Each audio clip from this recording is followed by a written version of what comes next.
Saksikan segmen Manufacture Check dan kita akan berdialog dengan tema ukur efektivitas moratorium semen bersama para narasumber yang telah hadir di sini. Kita sapa terlebih dahulu ada Bapak Adi Rohmanto Pandiangan selaku Direktur Industri Semen, Keramik dan Pengolahan Galian Non-Logam Kementerian Perindustrian Republik Indonesia dan juga ada Bapak Imam Suyudi selaku Deputi Bidang Pengendalian Pelaksanaan Penanaman Modal BKPM. Apa kabar Bapak-Bapak? Selamat pagi, salam sehat selalu. Iya Pak Adi, berbicara dengan tema kita yaitu ukur efektivitas moratorium semen. Nah, seperti apa saat ini mungkin hasil ataupun juga evaluasi terkait dengan moratorium pembangunan pabrik semen sejauh ini yang dilihat oleh Kementerian Perindustrian? Baik, terima kasih Bu Ipa. Pertama-tama mungkin kami menjelaskan dulu soal definisi moratorium khusus untuk industri semen ini gitu ya. Nah, jadi nomenklatur moratorium dalam pembangunan pabrik semen sejauh ini, ya, itu pertama kita definisikan bahwa moratorium pembangunan pabrik semen baru bukan merupakan moratorium absolut, ya, atau investasi tertutup untuk industri baru, khususnya semen. Namun ada pengaturan terhadap lokasi atau daerah yang masih terbuka dan jangka waktu tertentu moratorium ini akan dibuka, ya. Jadi untuk beberapa lokasi dengan kebutuhan yang masih cukup tinggi, ya, dengan alasan mengatasi kelangkaan atau serta harga, masih terbuka untuk pendirian industri semen baru ini, ya, seperti yang kita berikan untuk Papua, Papua Barat, Maluku dan Maluku Utara. Kedua, jadi harus diingat dan disadari oleh kita bersama bahwa semenjak tahun 2013 over capacity atau oversupply di industri semen ini terus menghantui industri semen nasional. Jadi dengan pembatasan izin pabrik baru, tidak ada penambahan kapasitas, lalu kemudian kapasitas yang ada dimanfaatkan terlebih dahulu, dan kita harapkan utilisasi merangkak naik di tengah pertumbuhan akan kebutuhan semen yang tidak begitu besar. Jadi itu harus kita state dulu bahwa kebutuhan semen yang tidak begitu besar semenjak tahun 2013, gitu ya. Sementara kapasitas kita terus meningkat. Nah, ketiga, tujuan dari moratorium ini dalam rangka memperbaiki iklim usaha industri semen yang existing menjadi tetap sehat dan berdaya saing. Jadi kita tidak hanya memikirkan untuk memasukkan investasi baru, tetapi bagaimana yang terjadi dengan yang existing, investasi yang sudah ada, yang sudah berlelah-lelah, ya, membuka industri semen di Indonesia sebelumnya, ya. Jadi apakah persoalan moratorium ini efektif?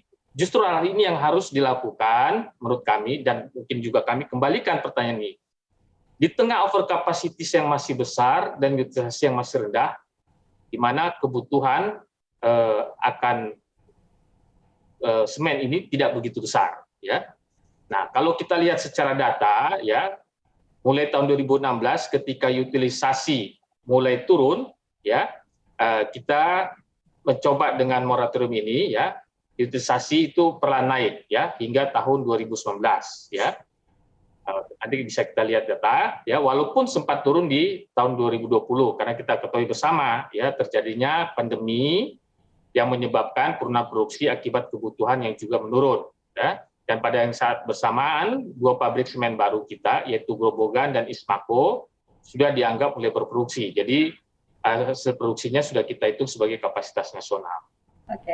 Begitu kira-kira, Bu Iva. Pak, kalau dari BKPM, sebetulnya seperti apa sih Pak evaluasi moratorium pabrik semen sejauh ini Pak? Ya, evaluasinya kami tentunya sudah melakukan koordinasi, komunikasi intens dengan kementerian terkait, khususnya Kementerian Perindustrian, bagaimana status, update, progres, dan existing industri yang ada. Yang pertama dari Kementerian Investasi BKPM, Bapak Menteri senantiasa menyampaikan bahwa kita harus melindungi investor yang sudah berinvestasi di Indonesia. Yang kedua, kita juga harus melihat potensi prospek ke depan. Potensi prospek ke depan artinya tidak hanya melihat kondisi ekonomi saat ini. Karena gini, saya ingin menyampaikan satu hal. Kalau kita data dari Asosiasi Industri Semen, di tahun 2016 domestic sales kita itu kurang lebih sekitar 62 juta ton. Kemudian di 2017 itu naik lebih dari 66 juta ton. Kemudian 2018 itu hampir mencapai 70 juta ton. Dan tertingginya adalah tahun 2019 yaitu 70 juta ton.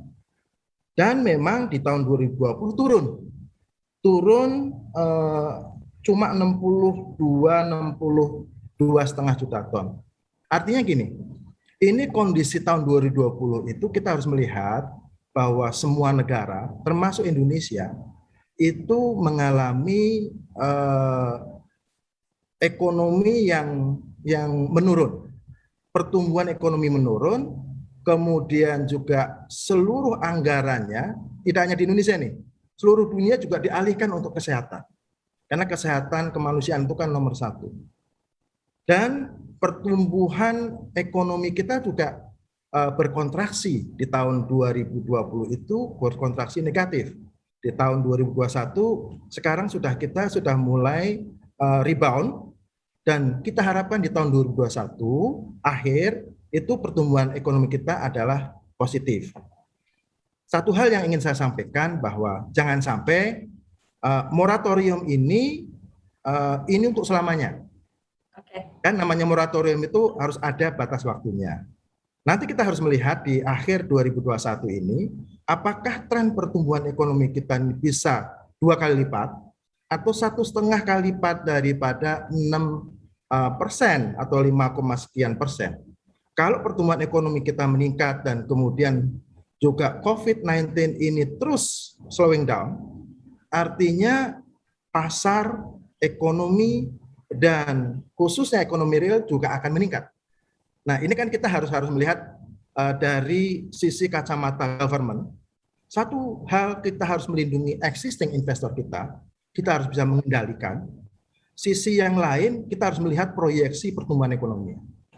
Jangan sampai kita stop nih untuk misalnya 10 tahun ke depan kita nggak akan membuka investasi baru. Dan kemudian ternyata tren positif kita ini tinggi. Untuk membangun pabrik semen ini kan tidak 2 bulan selesai. Itu rata-rata 2 tahun, bahkan ada 3 tahun. Jadi ini yang sekarang kita melakukan evaluasi dan arahan Pak Menteri Investasi jelas kok. Pak Bahlil itu senantiasa bahwa kita harus melindungi investor existing, tapi kita juga harus melihat juga secara overall, secara komprehensif, bagaimana seluruh industri itu menunjang pertumbuhan ekonomi kita. Iya Pak Adi, berbicara terkait data seperti apa dengan data utilisasi di tahun 2021?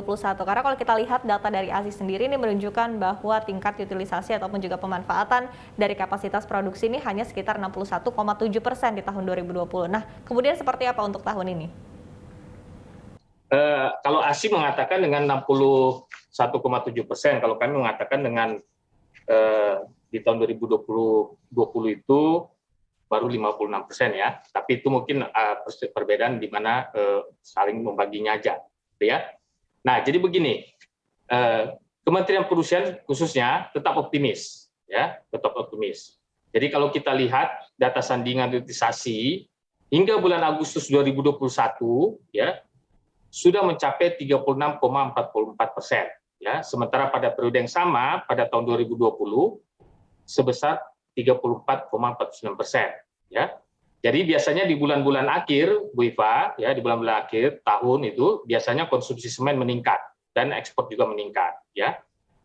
Artinya untuk mengejar biasanya untuk penyelesaian proyek, ya, konstruksi. Nah, jadi biasanya perhitungan kami itu utilisasi akan bertambah dalam kisaran angka 20-30%. Jadi kami tetap optimis setidak-tidaknya melewati angka yang terjadi pada tahun 2020, gitu ya. Selain itu, yang tadi saya katakan bahwa kami optimis karena kalau kita lihat kinerja ekspor kita, ya, untuk semen dan klinker hingga Agustus tahun 2021 telah mencapai 8.355.742 ton. Nah, ini kalau kita disandingkan dengan tahun 2020 sebesar 9.273.405 ton. Artinya ada 4 bulan tersisa bisa kita gejot, ya, ekspor. Apalagi kemarin Tiongkok ya sebagai negara tujuan ekspor kita telah membuka kembali ya jalur perdagangannya ya. Karena waktu itu kita memang dianggap juga yang di lockdown karena kita jalur katanya dengan tingkat pandemi yang tinggi gitu. Nah, kita harapkan 4 bulan terakhir ini akan kita genjot kembali. Oke. Kira-kira begitu. Tapi yang menarik juga kemarin juga BKPM sempat menjanjikan ya akan mengaudit hasil moratorium di sepanjang 2021 ini. Nah, kira-kira sejauh ini seperti apa sih Pak hasil auditnya Pak? Jadi sekarang ini kita sedang melakukan persiapan untuk melakukan identifikasi, evaluasi, dan verifikasi. Dan kita akan melibatkan auditor independen. Jadi tidak hanya dari murni Kementerian Investasi. Mungkin kita kemarin Pak Menteri sempat menyampaikan BPKP akan kita undang. Namun kami akan memverifikasi dulu datanya. Ya. Kami akan kirimkan surat kepada seluruh industri semen kita. Apa benar sih kapasitas produksi mereka ini memang yang disampaikan di dalam asosiasi industri semen ataupun dari berbagai informasi lain. Okay. Satu hal saya ingin sampaikan Ibu Eva, data yang kami punya ini, ada industri semen yang dibangun tahun 84. Kapasitas produksinya mungkin contohnya 1,5 juta ton. Nah, kalau itu kan sudah umurnya sudah tua. Jangan sampai yang dihitung itu adalah kapasitas produksi pada saat mereka produksi komersial. Paham ya? Jangan sampai kita mencantumkan yang kapasitas produksi itu, kapasitas produksi pada saat awal mulai beroperasi, begitu. Jadi kita harus juga fair melihat bahwa memang kapasitas produksi yang disampaikan adalah kapasitas produksi real dengan sesuai dengan umur mesin, seperti itu sih. Jangan lupa unduh aplikasi CNBC Indonesia di Google Play Store dan App Store untuk ikuti terus perkembangan terkini terkait berita ekonomi dan bisnis.